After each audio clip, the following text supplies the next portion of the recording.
If there's anyone who does not need an introduction today to the Southern Cross staff, it will be our next speaker, Mr. Patrick O'Reilly. It is wonderful to have you here with us today, and I think that you've contributed to each of the past 3 Veteran Schools forums. The 2019 forum was held at the Southern Cross for the first time, and you threw open the doors to the forum as your role as the college principal. Since then, you've moved on to your current role as a General Manager for Pastoral Services at Catholic Care. I know that you have a great passion for young people and enabling them to make good choices for their own lives. Thank you for being part of our today's forum. Please join in and welcoming Patrick O'Reilly.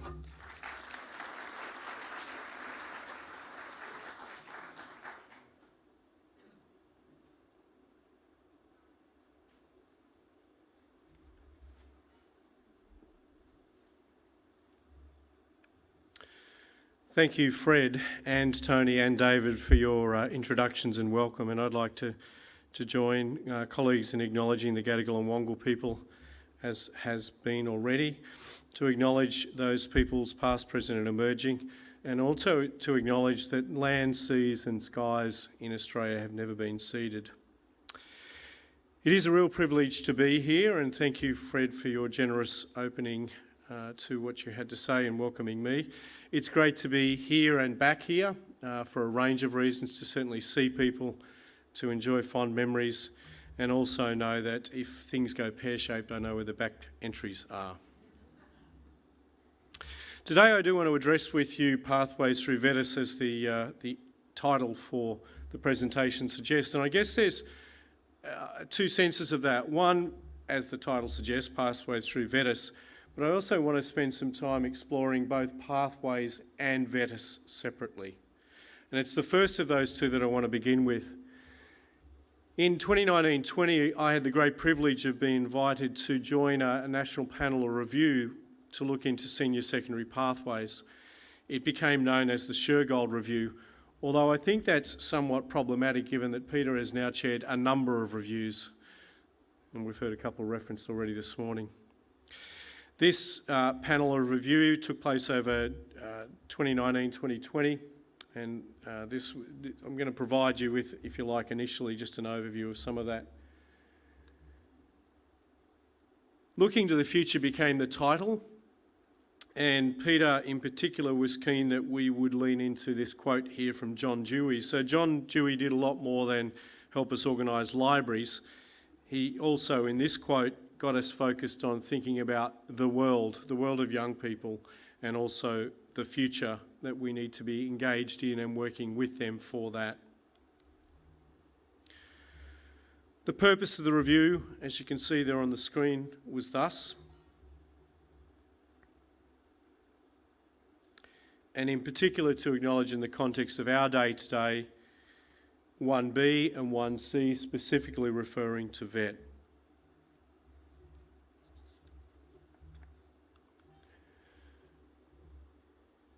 The further purpose statements include these ones, and again, particularly some of those sub-items in 4 and 5, very much focused on and oriented towards vocational education and training.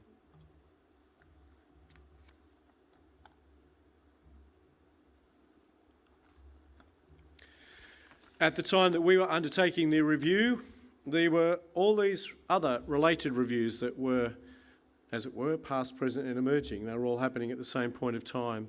So lots of overlap then, as continues to be the case today.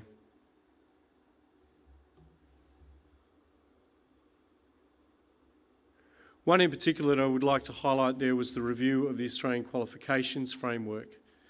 And to note that that review in particular engaged in thinking about the AQF as no longer being step 1 through step 10 and seeing it as being a hierarchical or a ladder approach. It focused more upon thinking about knowledge, thinking about skills in clusters. And I think that was helpful and useful for us in our work. And some more, including the then review of the New South Wales curriculum, which we've heard already this morning, a little of that. In what we came up with, The chapter headings, I think, are a good summary of the threads, the themes, the important messages that we wanted to put in front of people at the end of it. And the entirety of chapter 3 there, as you can see, was devoted to VET itself. Again, through the latter chapters, there were elements that have a direct relevance to, and I'll speak to a couple of these in a moment, the outcomes, the good outcomes for young people, inclusive of VET as a part of that. You've heard that Adam will be speaking later on today on the National Careers Institute. One of the important messages that I think that we included in the report was this concept of careers and a recognition that really career, at the very least career exploration, needs to be intentional and commence in primary school. So there is that framework sense that we developed as part of this report of exploring careers in primary and early secondary, that moves then to pathway planning from years 9 through 12.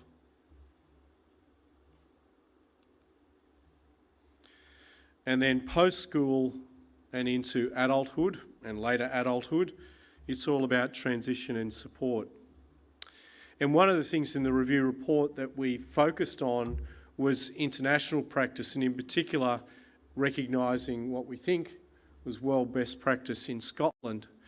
And to, I guess, pose the question to say, in relation to careers advice and guidance and counselling, which I might add all those terms are used interchangeably, even though they don't mean the same thing.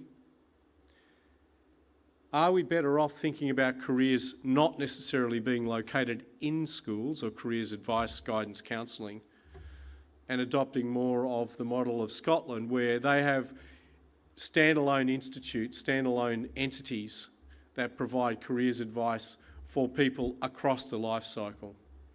They are well informed, they have up-to-date data, so irrespective of whether you're 15, 35 or 55, you can go to that agency in Scotland and get the advice and support and direction that you're looking for.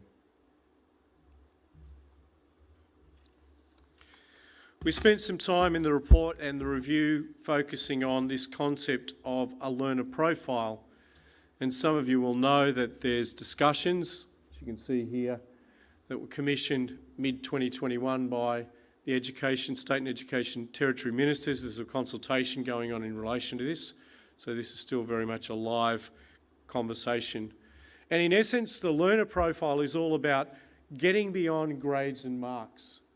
How is it that we are best placed to be able to capture those things and report those things around capability and capacity of young people? So this was a conversation that picked up on that. And what we as a panel particularly saw and highlighted was the experience in South Australia. So the SACE board, which delivers curriculum in both South Australia and the Northern Territory, I would argue were very much leading in this space. And they were all about, and are all about, looking to see how can they, as young people in South Australia and the Territory, have those things recognised by way of their achievement. And it is very much beyond grades and marks. So as you can see there on the screen, they are interested in these things, lifelong learning, etc., etc.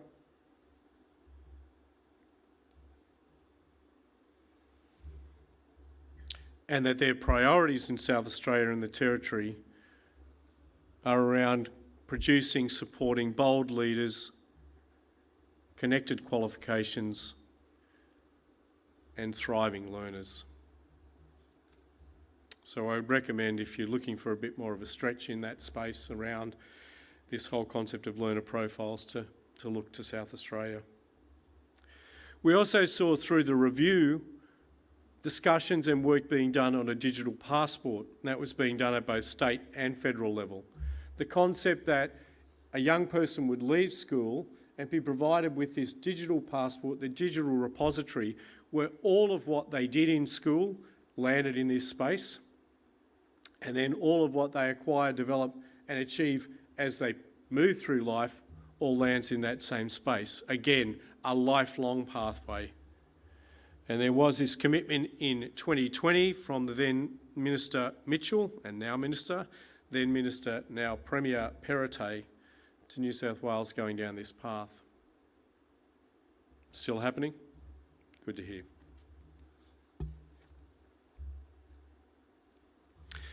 We've heard this morning about the review that Peter Shergold and David Gonski did in relation to vocational education and training in New South Wales, which followed soon after that and was produced in March of last year. All 5 of the recommendations of that review were adopted, and I particularly wanted to highlight the first of these, which some people would be aware of, perhaps others not. David and Peter were very clear that they wanted to try and be different in the tertiary education space and see New South Wales do some work to stretch and think differently about that. So they recommended the establishment of these New South Wales Institutes of Applied Technology. In simple terms, these were new ways of tertiary education. They were not TAFE, or are not TAFE. They are not university. They are a blend of both and more. They are to be significant in terms of employment and business input and guidance.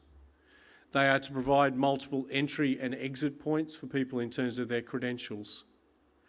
The first of these 2 will be at what is now, and has been at least, Meadowbank and Kingswood TAFE, and there's a 3rd one to be announced in regional New South Wales, not too long away, I believe.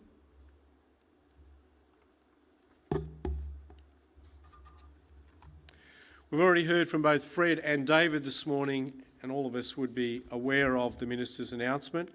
The only thing I would add to what we've heard this morning was certainly in reportage that I picked up on in what the Minister has said this week. She's made a direct reference to the Gonski and Shergold review as being significant in the reform that has been announced for 2025, and that in particular around the Category A, Category B and VET, as David has spoken to it. Many of us would also be aware that in the pathway space and the thinking around this, there's been a lot of work being done over a long period of time, and in particular in recent years. This is a report from The Guardian in 2021 regarding the ATAR, and it particularly picked up on work being done by Sandra Milligan and people at Melbourne University, more latterly Learning Futures, to think about, again, this concept of a learner profile or of a graduation portfolio.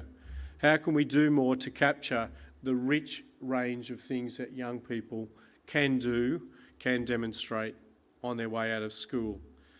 And in particular to note Big Picture Education Australia as one organisation who's been in this space and doing it for quite some time. And a reference at the very end there to the so-called Shergold review. Work coming out of Victoria University, again, around the ATAR. And again, some of you would be familiar with this statistic, but just to note that in 2016, the stats that are provided there, or the analysis that's provided there, that only 26% of people going into undergraduate study in that year were using their ATAR in order to access that. And as David hinted at a moment ago, by 2025, perhaps the ATAR as we now know it will be significantly diminished and certainly thought differently about. More recently, in April of this year, some work coming out of RMIT, again, more focused. I don't like the term non-ATAR. It's like non-Catholic and non-pregnant. It tells you what you're not rather than what you are. So the work from Megan O'Connell and others here on this notion around university pathways.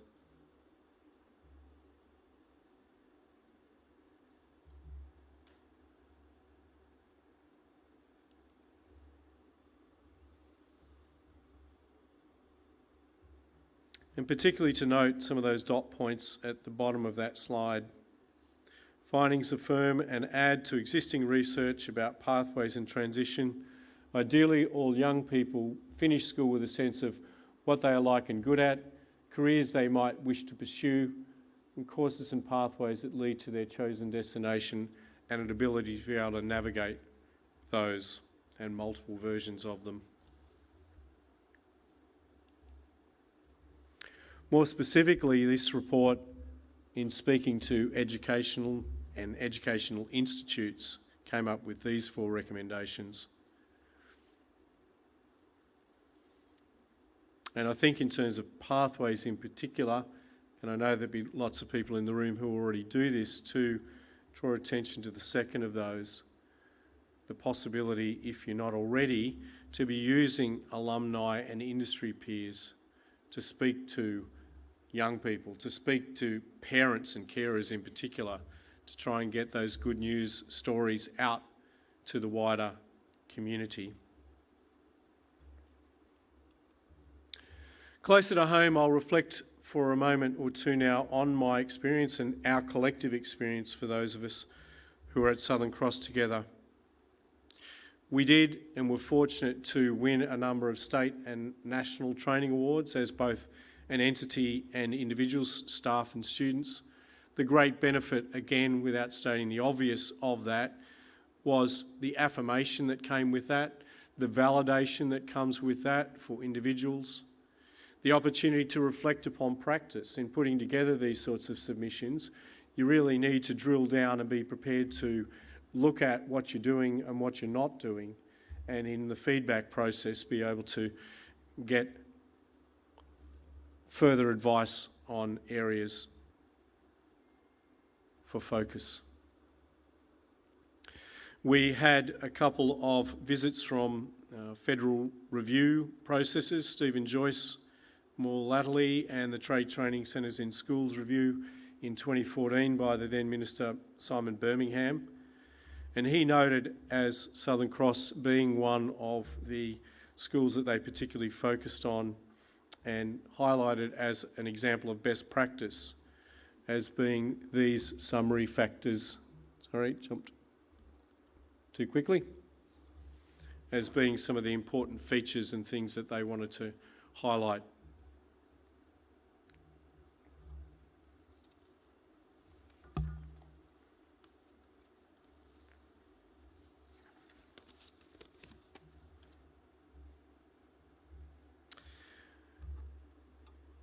A few on the ground things. We were very keen to provide as many opportunities as we could for young people here on site. We managed to set up some businesses which still continue today and some client-based services. So young people were able to, here as part of their learning, engage with real-life people, real-life clients, real-life experience. Work-based learning was something that grew and developed in both its reach and its scope and its understanding across the 10 years that I was here, and now it's part and parcel of the experience of all students, that they have a mixture of both on and off campus learning. Across time, particularly through the delivery of the VET courses in blocks and the day stretching at that point from 7 a.m. till 7 p.m, we were able to open up to a much broader audience of young people, and so we were able to enrol part-time students or EVET students, external VET students, as we came to know them, and they come from multiple schools across Sydney to access one or more VET courses here. That was great for us in terms of enabling the range of courses and the number of classes that we could run, and was particularly enriching and important to have those young people coming on campus. The other experience I'll speak briefly to was this PVET, or post-school VET cohort.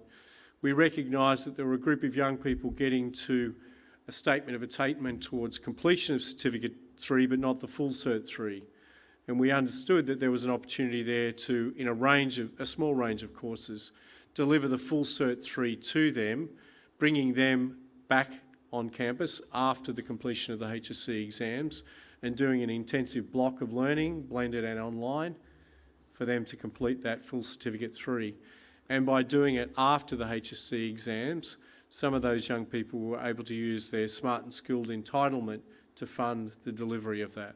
So it was, again, a win for them and a win for us.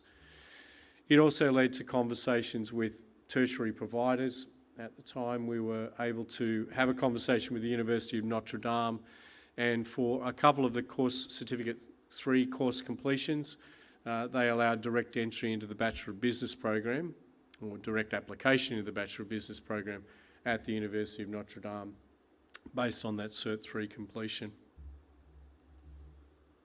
I'd like to finish with a couple of bigger picture things, if I may. This is a piece of work, a report that was done by Lisa Wheelahan, who was at Melbourne University at this point in 2014, now living, teaching, working in Canada. She did and was then and still does very much reflect upon how is VET, both in school and post-school, sit in the whole educational landscape. And I think this remains an ongoing challenge. We think about VET, and in particular through the lens of an educational focus or understanding, an employment focus or understanding. And in thinking about particular businesses and industries, we know, and I think that this quadrant diagram's helpful in thinking about this, why it is that in some industries and in some pathways the outcomes are good, relatively predictable, relatively attainable, and why in others they are not. And there's no one size fits all in relation to this sort of thinking. And I think it's a particular challenge for policymakers to be working out which lens is it that they bring to vocational education and training. Is it educational? Is it employment?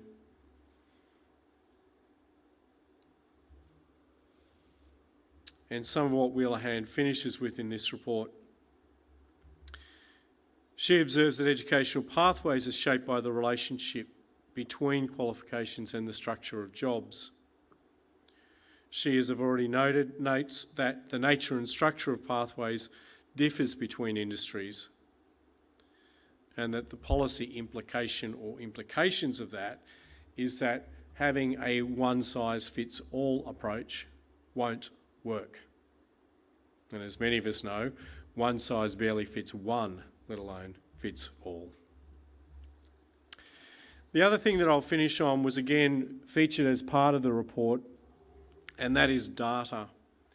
And we were able to access a couple of really rich sources of data and reports, processes that were going on at the time as part of the review. This was one here in New South Wales where there had been the assembling of, from 1996 to 2016, the pathways of every young person in New South Wales from age 16 through 24. There were 2.4 million in this data set, an incredibly rich and valuable resource. Now, David would know better than I as to where this now sits. I'd argue that having this sort of information and data is really important and rich in terms of policy. It's really important and rich in terms of resources and resourcing and making choices about bang for buck and also identifying gaps as to where things might go. It was also an example of, within government, bringing together of data sources from different departments. And again, in an ideal world, we would want to cross-pollinate. We would want people looking beyond silos, and in particular, whether it's young people or any group of people, knowing that there are these points of overlap, that those things can be brought together. The final point I'd make in relation to this data is trying to strike and find a balance between qualitative data and quantitative data, and seeing what that's got to offer when it comes to, again, those choices. I hope, folks, that that has been instructive. I haven't needed at this point to find any of those back entries. I look forward to meeting you throughout the morning and joining the panel later on today for questions. Thank you.